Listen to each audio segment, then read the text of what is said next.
lajeng kados pundi Rama? Ini nggih. Kowe kudu weruh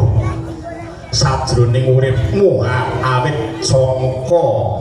isih bayapan dadi sabda kondang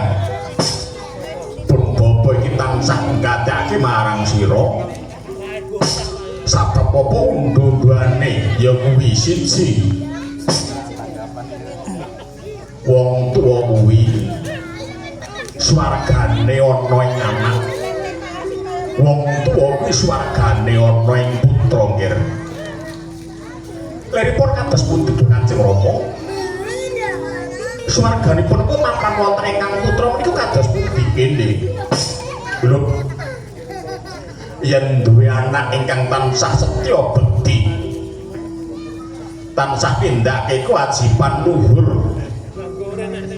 gawe nak yasing sesama ora gawe srike wong liyan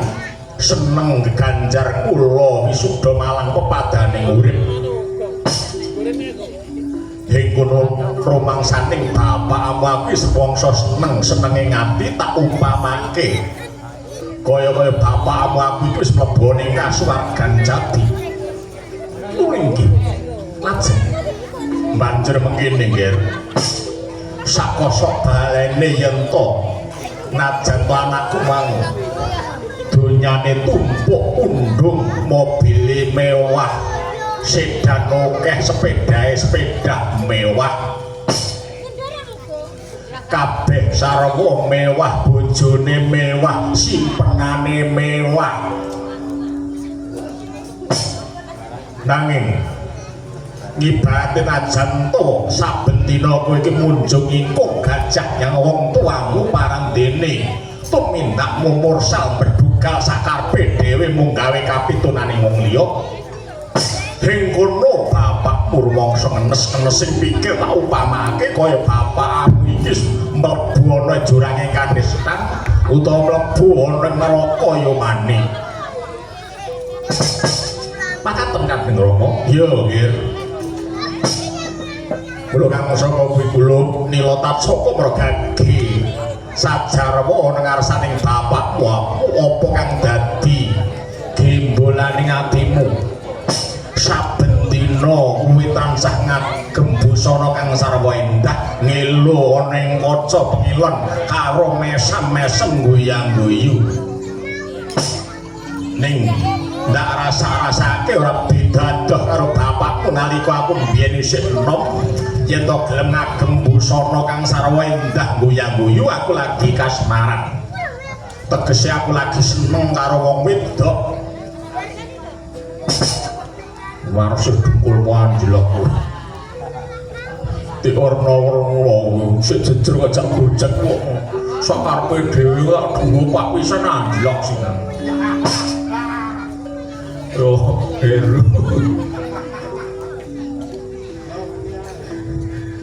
kuwi Jawa kapuk ngene nggih ndak baleni yo nggih para gagi sajarmu wae ana ngarsane bapakmu apa-apa kang dadi gembolaning atimu kawula mriki Kanjeng Rama menawi wonten lepatipun ingkang putra diagung pangaksama kunjuk dhumateng paduka Kanjeng Rama paripaksa kula badhe matur wonten ngarsa paduka Rama yo ana luputku gedhe pangapuraku maragagi matur pesajan wae Rama piye nggih kula maos ayem kula maos dinjem kula maos lega bingah titik kalunggan menika bilih wonten ing negari Panjang Gripik menika ingkang dipun suwi dhateng paduka Kanjeng Rama Prabu ketingalipun subur makmur gemah aripah karta tata tulharja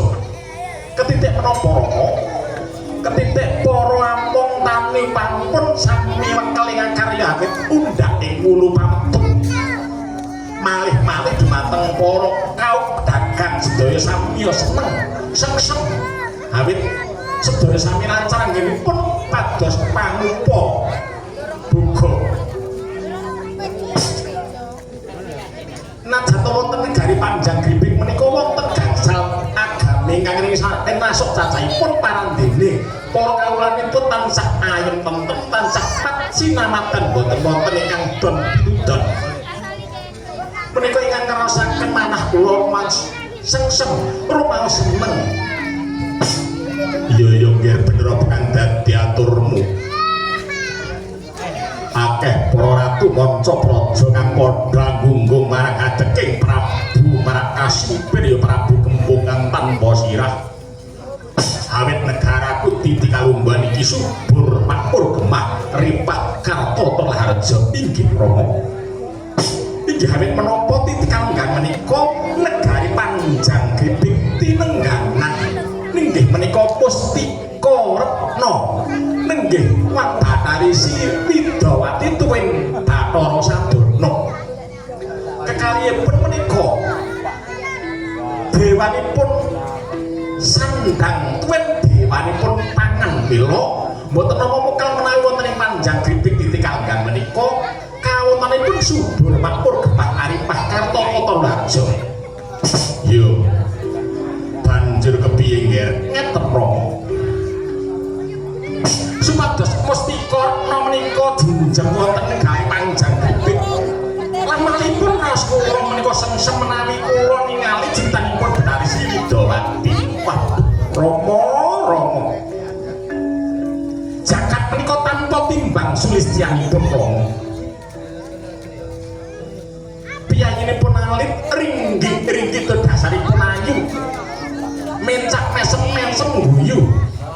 trik wanyi karbaku ngati-ati mudhuk uri harapan lo cendani min lo cendani bonanggal sepisan tilit tilit adait langsak panunggalan pun kang damel raos panah kula menika kasengsem dhateng Sri Widawati menawi dipun pandhengaken kaliyan para sinden-sinden pun boten wonten tandinganipun boten wonten tandinganipun kasulistyanipun nggih namung Sri Widawati ingkang linangkung raos panah kula mila saking menika Rama kula ngantos pranan raos panah kula mila supados sang Betari Sri Widawati menika saged jenjem wonten ing negari panjang gripik dinten menika kula kepengin sanget badhe mengkuwang Betari Sri Widawati Rama keparang paduka nglelani penggali paduka kula badhe amengku dhateng Sri Widawati Rama sagyane sang kapiramu nangkul kinempet ampet dosa ngertaning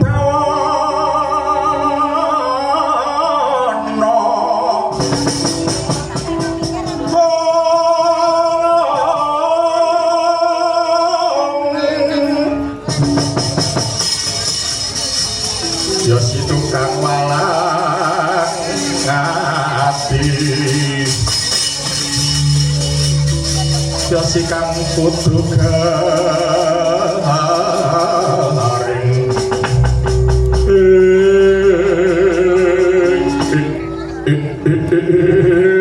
latala kaget jroning atiku ngger nila tak coko sakwise kowe dawuh matur kang kaya mengkono kula golek wanedya liyane wae ngger kowe kudu ngerti sapa Sri Widawati kuwi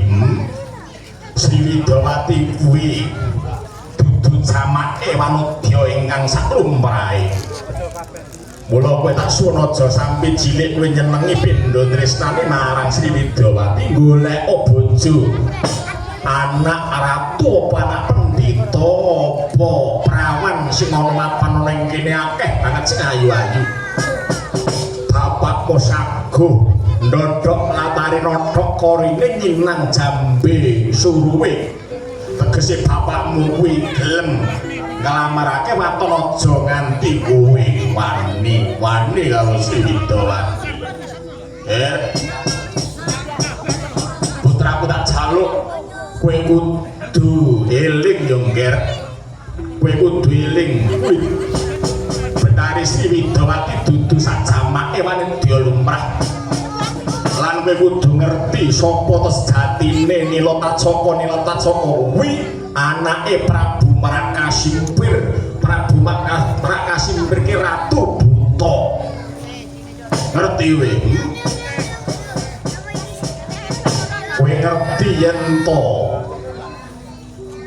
perjanjian wujuding katresnan kuwi ana jodhone dhewe-dhewe. Kowe sik eling ya gak? Oh nggih kula kemotan. Bilung nggih kula kemotan. Apa wae menika jodho tali mangsa. Jodho tali mangsa menika sampun nyebataken prawi dewa dewi Bathara Betari rasaksa rasaksi. Bila saja menika nyuwun pangapunten menawi dipun langgar tertamtu menika badhe nampi welaing dewa. Ngayo kuwi contone Heru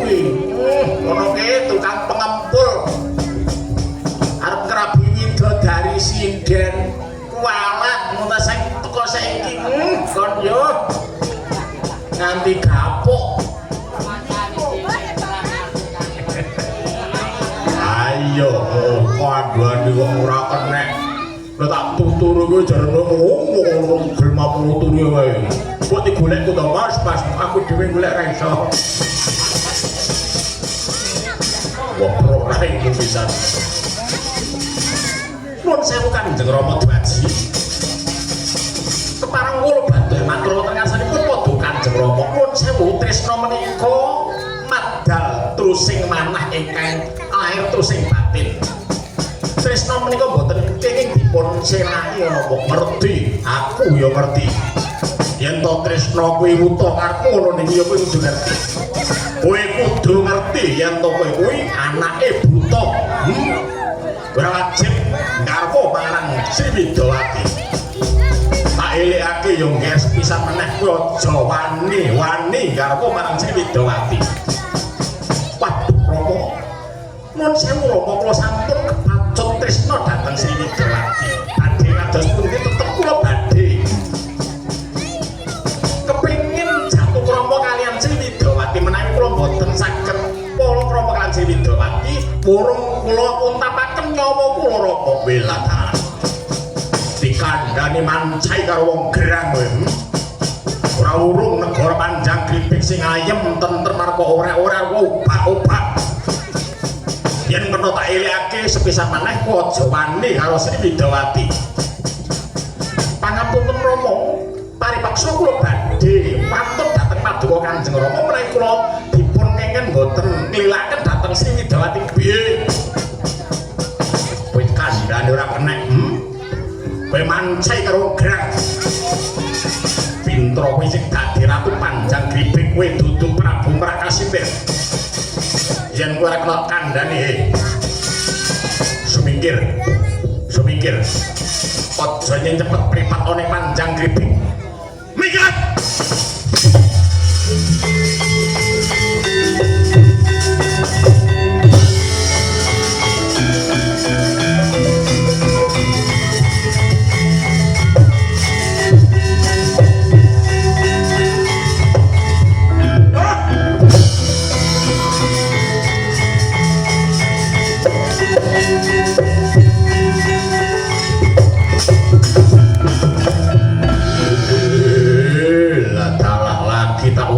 Ning ngarep swargane wong tuwa mantung anak pancen iki nemahi yen pancen kowe mengkono aku bakal mlebu ning juranging kanestan yen to anakku Nila Tacaka wanoh-wani karo Sri Widawati teh kula nokon wonten timbalan ingkang dawuh Ripin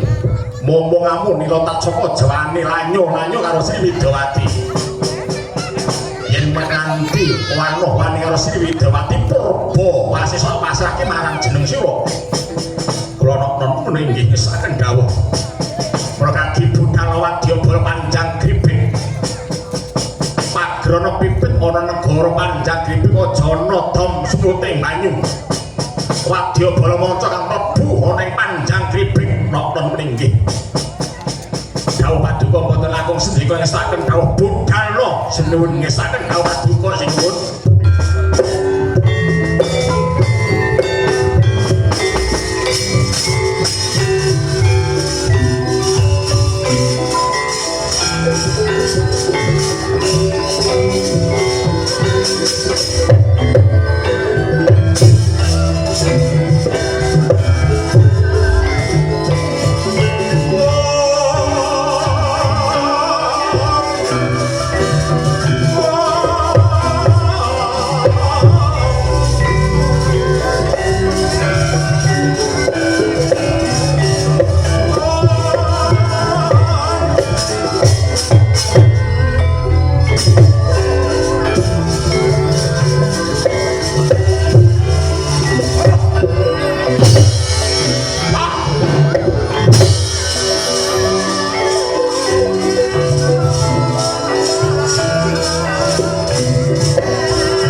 darajaten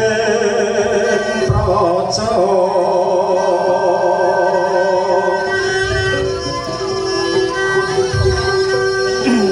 kamuryang musunya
tetangi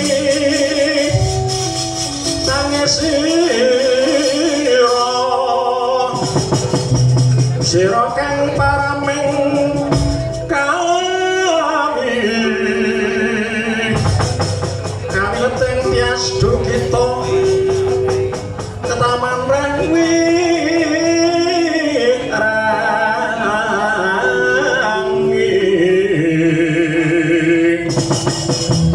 dening upaya sandi sumaruna tias narawung pangimur manuhara milik pikoles mah supaya karasa tanpa waweka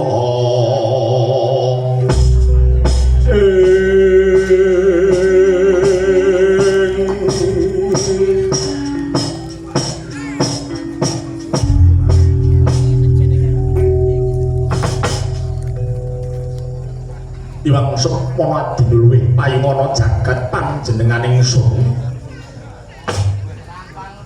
Nun mangkita Koko Prabu rawuh paduka Kanjeng Koko Prabu ing Ndwarawati paduka ngaturaken pasegahan panakrami prembagi mawan tuwang mugi kunjing sahandhap pepadanipun paduka Kanjeng Koko Prabu kawula nuwun nggih Yayi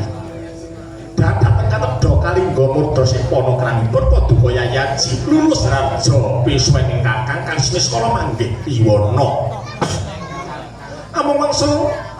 sing bekti kula mugi kunjuk wonten sandhep padanipun paduka Yayi Prabu Puntadewa kawula nuwun pringgih Koko Prabu sanget anggen kula pundi paring berkah pangestunipun paduka Koko Prabu ugi andadosaken jimat paripik den prayogiaken lenggahipun Koko Prabu kawula nuwun nggih Yayi kados boten kirang prayogi swanipun Rakapa ring Dwarawati Koko Prabu Mandura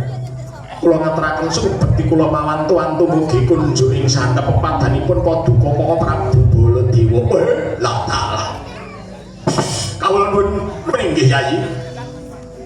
sanget anggen kula pundi paring berkah pangestunipun paduka Yayi Prabu Puntadewa amung wangsul sanget taklipun Kakang Mandura ugi kathah wonten kacanipun paduka Yayi Prabu Puntadewa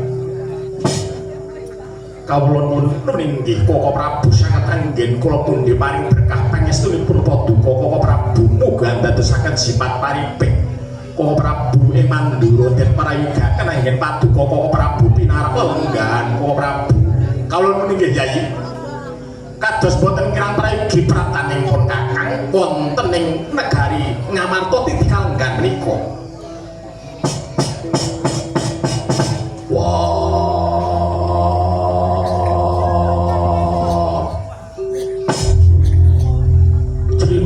Kresna kakangku basaku tampan ana Dimas Werkudara tak tampa ndadekake bombong penggalipun kakang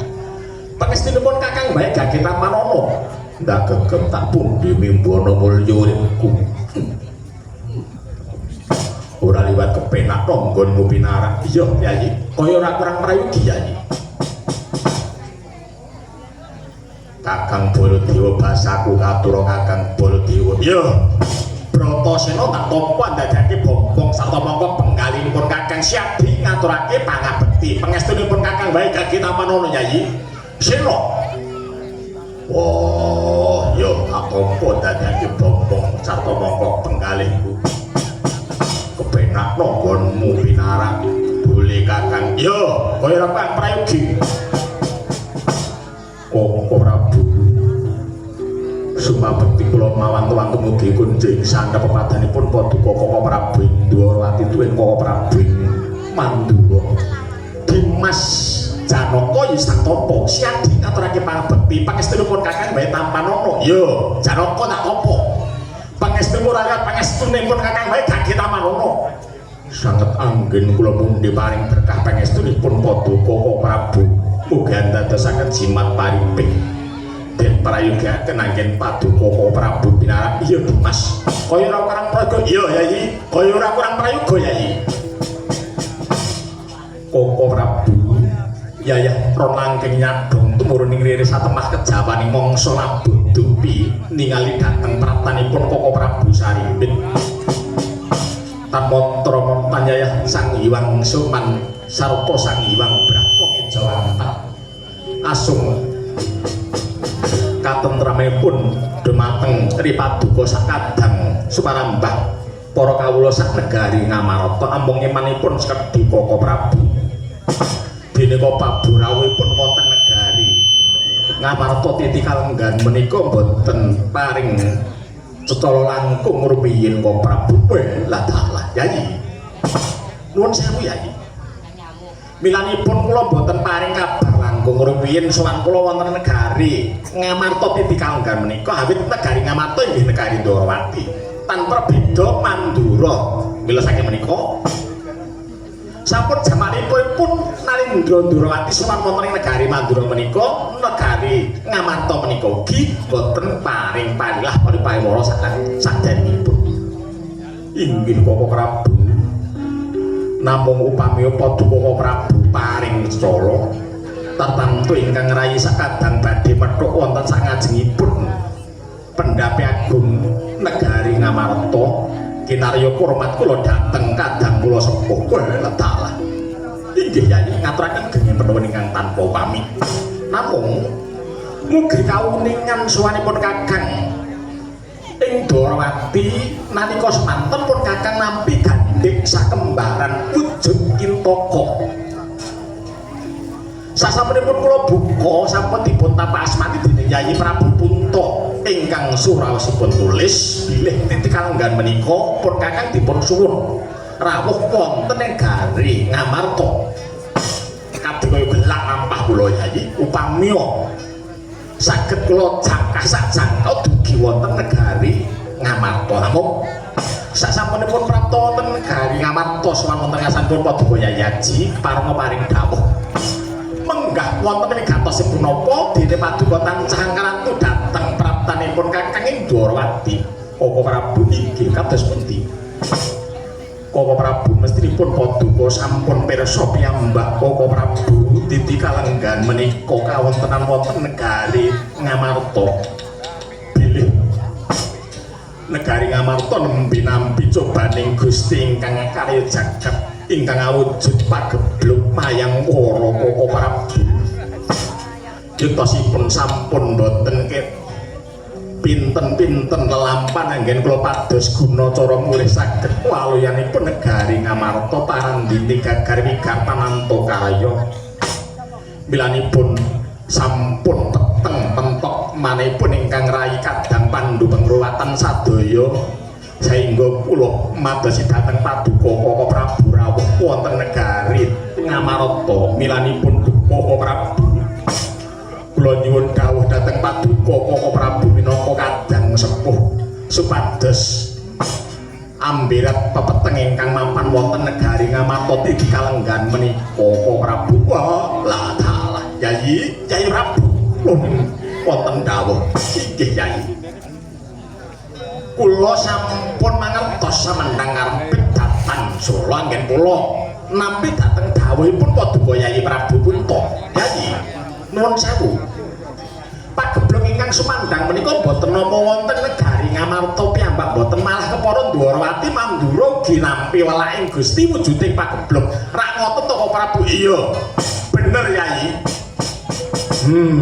kaya ngilangi kluwi Covid-19 rumangsaku para kawula ingkang mapan negara Mandura iki kabeh padha srakat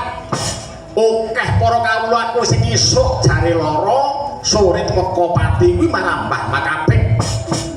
akeh para resah-resah kang tempuh ana negara Mandura nganti jibeg-bebeg penggalipun Kakang ing Mandura Yayi lah iya lho kang saka kowe minangka dadi titi sing Wisnu kowe kudu ngerti apa sing jalari pagebluk mayang para kang sumandang ana negara Mandura negara Ndrawati temen negara Ngamarta Koko Prabu mugi kawuningan bilih ingkang njalari pagebluk mayang para wau sebab ing titi kalenggan menika negari Ngamarta nembe koncatan Mustika ingkang linggar saking sasana Mustikarna sing lunga saka Palungguhan Mustika. Mustika wis ngarani Retna wedok. Yen kaya ngono wong wedok ngendi sing lagi lunga saka negara Ngamarta ndadekake gara-garane kahanan negara Ngamarta nganti keteman pageblok Bayangkara. Kula gaki matur. Ha? Apa ana rondo sing minggat saka negara Ngamarta? Bakak. Boten wonten. Lah terus sinden ora ana sinden. Purel. Pirang-pirang jarene. Gaweane bukti tukang purel iki. Kok Prabu? Boten wonten kok Prabu. Nuwun sewu. Mustika ingkang linggar saking Palenggan menika pancen mustika wanedya namung ngantos titi kalenggan menika dereng saged kawiyak awit menapa menika tasih wonten kekeranipun Gusti Kang Karya Jagat. Lah ya ngene iki lho sing gregetake. Tembung pedang miring iki ya ngene iki mung becertu dedawa laku. Karepe Baladewa kuwi yen to iya ora yen abang-abang ireng-ireng ngono kuwi Baladewa. Ora kok dadak gawe sanepa lan sak panunggalane iki gare jipek kula kuwi. Wong Mandura ki ngono kuwi. Yen to ngomong abang-abang, yen duwe basa siji ya siji. Ora dadak kakake duwe basa siji ning dua lolo apa? Loro. Napa guyu? Ulang-ulang ngamu. Nuwun sewu kok Prabu. Nyuwun pangapunten. Sumangga remeng penggalih mugi-mugi wonten sulak pepadang ingkang badhe majaraken negari Ngamarta tuwin negari Ndrawati lan Mandura. Wontenipun pageblok Mayangkara menika Prabu. Sifra kang bala tumingal. Oh, samya ngadali.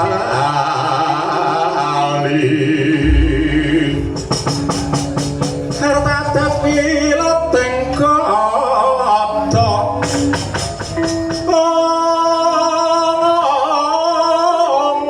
Dah iwang kong mangon cani timbin jak sangat cimit cil.